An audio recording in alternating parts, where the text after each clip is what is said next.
नमस्कार। आज हम बात कर रहे हैं कुछ ऐसी अंदरूनी कश्मकश की, मुश्किलों की, जिनसे कई लोग ना लगातार जूझते रहते हैं। हम्म। ये वो चीजें हैं जो बहुत कोशिशों के बाद भी, मतलब इलाज, दवाएं, इनके बाद भी शायद पूरी तरह से कभी जाती नहीं है। हाँ, ये एक सच्चाई है कई लोगों के लिए।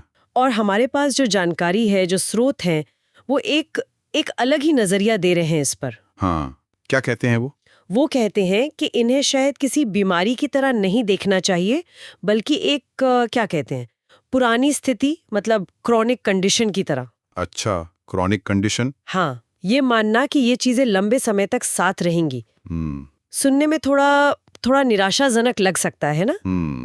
लग सकता है शुरू में। तो आइए इसी सोच को थोड़ा और समझते हैं और देखते हैं कि इन स्रोतों के हिसाब से ऐसी स्थिति के साथ जिया कैसे जा सकता है। बिल्कुल। देखिए, सबसे पहली और शायद सबसे अहम बात जो ये स्रोत कहते हैं वो है नजरिए में एक बड़ा बदलाव। बदलाव? कैसा बदलाव? मतलब ये उम्मीद छोड़ देना कि कोई कोई जादू की छड़ी घूमेगी और सब ठीक हो जाएगा, पूरी तरह से खत्म हो जाएगी ये स्थिति। अच्छा।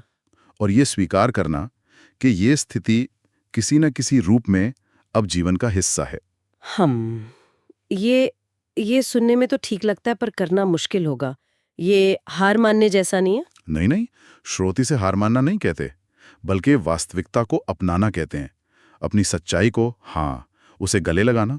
ठीक है, पर ये स्वीकार करना असल में महसूस कैसा होता है? मतलब स्रोत इस पर कुछ कहते हैं, ये कोई आसान चीज तो नहीं लगती। बिल्कुल नहीं, आसान तो बिल्कुल नहीं है। श्रोत एक एक बड़े ही अनोखे मिश्रण की बात करते हैं। मिश्रण? कैसा मिश्रण? एक तरह से गहरी निराशा को स्वीकार करना, ओह। हाँ, और उसके साथ थोड़ा थोड़ा उदास किस्म का मजाक, या जिसे डार्क ह्यूमर कहते हैं। अच्छा। और साथ ही खुद के लिए बेपनाह नरमी रखना, बहुत ज्यादा। ये समझना कि इसमें हमारी गलती नहीं है। बिल्कुल, ये समझना बहुत जरूरी है। ये हमारी कोई कमी नहीं, कोई पाप नहीं। वजह वजह कुछ भी हो सकती है, कोई पुरानी भावनात्मक चोट, कोई बायोलॉजिकल चीज, या शायद कुछ कुछ पुराने फासले। पर असल मुद्दा वो नहीं है। स्रोत कहते हैं वजह जो भी हो, अब सवाल यह है कि इसके साथ जीना कैसे है। और यहीं पर शायद वो बात आती है जो मुझे काफी काफी सोचने पे मजबूर कर गई, कि जब पता है कि ये पूरी तरह हल नहीं होगी, हाँ, तो फिर छोटी छोटी जीतों का जश्न मनाना सीखना होगा, है ना? जब दिन उतने बुरे ना हो, या कोई एक आध दिन अच्छा गुजर जाए। एकदम सही कहा आपने। बिल्कुल, उस एक ठीक ठाक दिन को भी एक बड़ी कामयाबी मानना। हाँ। स्रोत यही कहते हैं कि ये जानते हुए कि मुश्किलें वो तो लौट कर आएंगी, हाँ, वो तो है। हमें शांति और स्थिरता के वो जो छोटे छोटे पल मिलते हैं ना, उनसे पूरी संतुष्टि लेनी होगी, निचोड़ना होगा उनको। हमें वो इंसान बनना होगा जो बिना किसी कड़वाहट के, बिना जले भुने कह सके, हाँ भाई, बुधवार का दिन अच्छा गया।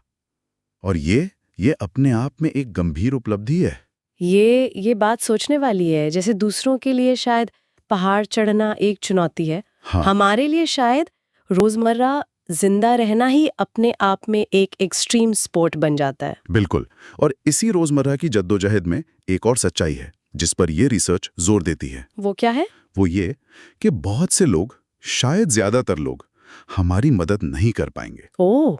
मतलब ऐसा नहीं कि वो बुरे हैं या वो करना नहीं चाहते, पर पर मुमकिन है कि वो हमारी स्थिति की गहराई को कभी समझ ही ना पाएं। उनके अपने अनुभव, उनकी परिस्थितियां शायद इतनी अलग हों कि वो हमारी दुनिया से जुड़ी ना पाएं। उन्हें शायद वो जरूरत ही महसूस ना हो समझने की। तो फिर सहारा कहाँ से मिलेगा? किस तरह के लोगों से? स्रोत इस बारे में क्या कहते हैं? हाँ। स्रोत इशारा करते हैं कि हमें ऐसे लोगों की जरूरत पड़ेगी जो या तो खुद इस तरह की मुश्किलों से गुजरे हों, अच्छा। या फिर किसी वजह से इसके बहुत करीब हों, इसे महसूस कर सकते हो अंदर से। हाँ, हमदर्दी रखने वाले। हाँ, पर सिर्फ हमदर्दी नहीं, ऐसे लोग जो हमें हमें हमारी निराशा में, हमारी उदासी में अकेला न छोड़ें। अच्छा। पर जरूरत पड़ने पर हंसाना भी जानते हो। हाँ, वो संतुलन जरूरी है। बिल्कुल। जो हमारी कभी कभी की अजीब बातों या अंधेरे ख्यालों को सुनकर चौंके नहीं, हमें जज ना करें। मूल बात यह है कि हमें बहुत सारे प्यार और समझ की जरूरत होगी। भले ही हम खुद इसे ढूंढने में या मांगने में उतने माहिर ना रह गए हों इन मुश्किलों की वजह से। सही बात है। और प्यार और सहारे के साथ साथ इन दस्तावेजों में एक एक चेतावनी सी भी दिखती है लगातार। सतर्क रहने की जरूरत। हाँ, बिल्कुल, अपनी कमजोरियों को पहचानने की जरूरत। क्यों? इसका क्या मतलब है? क्योंकि एक बड़ा खतरा ये भी है कि जब कुछ वक्त ठीक गुजरता है ना, हाँ, तो हम मान बैठते हैं कि अरे हम तो पूरी तरह ठीक हो गए, सब खत्म। अच्छा, हाँ, ये तो होता है। और यहीं पे चूक हो सकती है। इसलिए स्थिति के बिगड़ने मतलब रिलैप्स की संभावना के लिए हमेशा तैयार रहना होगा, सजग रहना होगा। तो मतलब योजनाएं तो बनाएं, पर उनसे बहुत सख्ती से ना जुड़ें, लचीलापन रखें। बिल्कुल। प्लान्स हों, हम्म पर फ्लेक्सिबिलिटी भी हो। हम्म और एक और चीज, व्यस्तता और उन्माद, मतलब मैनिक फेज, हम्म उसके बीच की फर्क को पहचानना। हाँ, वो महीन रेखा। हाँ, और एक संतुलित टिकाऊ जीवन जीने के लिए ठोस कदम उठाना, और ये भी स्वीकार करना कि हम शायद दूसरों जितने जितने मजबूत ना हों, और इस अंतर का सम्मान करना, खुद का भी, दूसरों का भी। हम्म तो ये एक तरह से लगातार चलने वाली आत्म जागरूकता और आत्म देखभाल की प्रक्रिया है। हाँ, बिल्कुल। अगर हम इसे बड़ी तस्वीर में देखें तो यही है। कोई कोई मंजिल नहीं है, बस एक सफर है, लगातार चलने वाला। तो कुल मिलाकर इन स्रोतों का निचोड़ सार यही है कि एक पुरानी लगातार बनी रहने वाली स्थिति के साथ जीने के लिए स्वीकृति, हाँ, अपनी उम्मीदों में बदलाव, बिल्कुल, सही लोगों का साथ बहुत जरूरी। और कभी न खत्म होने वाली आत्म देखभाल, ये सब बहुत महत्वपूर्ण है। हाँ, बिल्कुल, यही यही मूल बात है। तो ठीक है, जाते जाते एक सवाल शायद सोचने के लिए छोड़ जाते हैं हम सबके लिए, हाँ, जरूर। कि जब हम अपनी सीमाओं को, अपनी मुश्किलों को पूरी तरह से ईमानदारी से स्वीकार कर लेते हैं, तो क्या ऐसा हो सकता है कि हम अनजाने में ही ताकत और लचीलेपन के कुछ ऐसे नए रूप खोज लें जिनके बारे में हमने पहले कभी सोचा भी नहीं था?